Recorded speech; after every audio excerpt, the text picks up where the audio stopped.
आम शरीर को घोड़े रखिबा पई आमे कौन व्यवहार करू? वस्त्र बा पोशाक व्यवहार करू।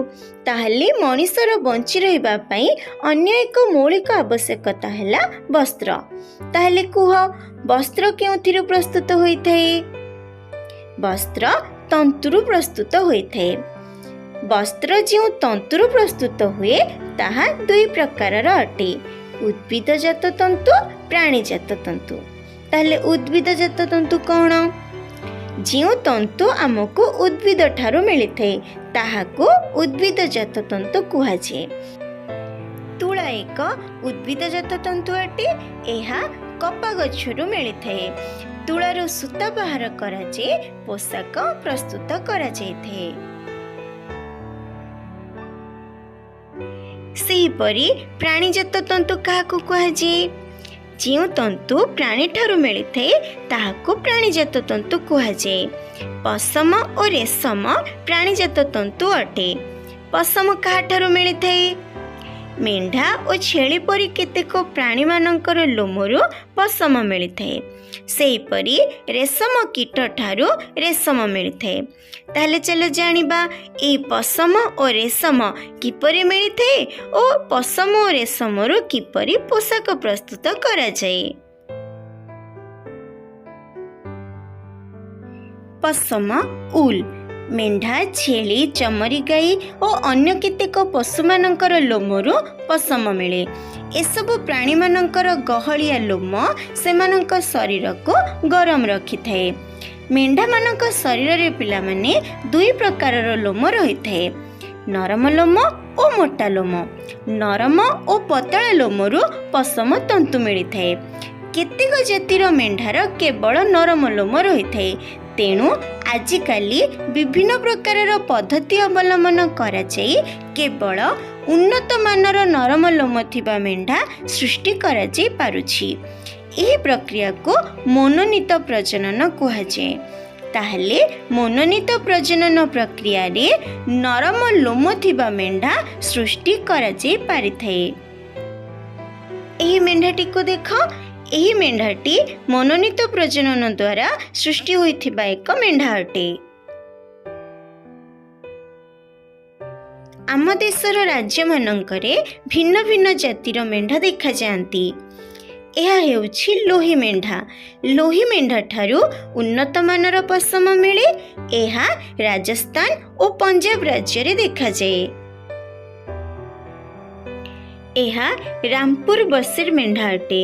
यह ठारू माटिया लोम मिलिथे। यह मेंढा उत्तर प्रदेश और हिमाचल प्रदेश रे देखा जाए। यह बाखारुअल मेंढा अटे। यह ठारू साल पशम मिलिथे। यह मेंढा जम्मू काश्मीर रे देखा जाइथे। यह पतनवादी मेंढा अटे। यह ठारू मोजा और गंजे पशम मिलिथे।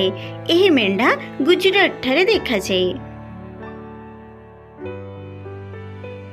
यह मारुआरी मेंढा अटे। यह मेंढा ठारू मोटा पशम मिलिथे। यह मेंढा मध्य गुजरात रे देखा जाए। यह नाली मेंढा अटे। यह मेंढा ठारू गालीचा पशम मिलिथे। यह मेंढा राजस्थान, पंजाब और हरियाणा ठारे देखा जाए। अन्य केतेक पशु जेपरिकी लद्दाख अंचल रे देखा जाउथिबा चमरी गाईर लोमरू पशम मिलिथे। जम्मू काश्मीर रे मिलुथिबा अंगोरा पशम अंगोरा छेलीर लोमरू तैयारी होइथाए। काश्मीर रे देखा जाउथिबा काश्मीर छेलीर लोम बहुत नरम होइथाए। काश्मीर छेलीर लोमरू तैयारी होउथिबा साल को पश्मीना साल कुहा जाइथाए। दक्षिण आफ्रिका रे लामा और अल्पाका नामक दुईटी प्राणी देखा जाती। लामा और अल्पाकार लोमरू पशम प्रस्तुत होइथाए। ओटोर लोमरू मध्य पशम प्रस्तुत करा जाइथाए।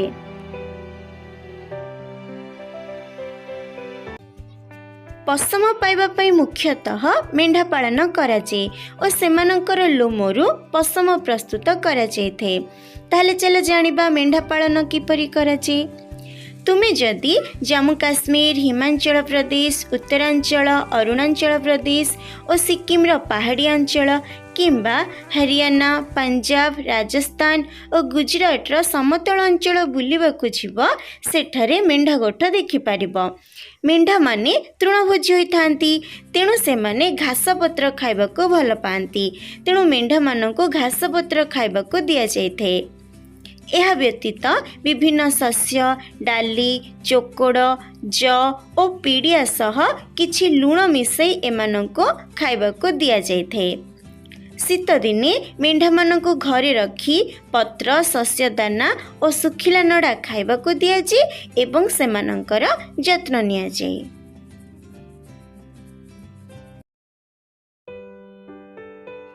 एबे आमे मेंढा मानक लोमरू पशम किपरि प्रस्तुत करा जाइथे से विषय जानिबा। मेंढार लोम विभिन्न सोपान रे उपलब्ध करा जाई पशम उत्पादन हुए और सेथिरु शीत पोशाक और साल बुना जाइथे। मेंढा मानक लोमरू पशम प्रस्तुति करिबा पई 6टी सोपान अवलंबन करा जाइथे। प्रथम सोपान, प्रथमे मेंढा मानकर वर्धित लोम को मूलरू काट दिया जाए। यही काम ग्रीष्म ऋतु रे करा जाइथे।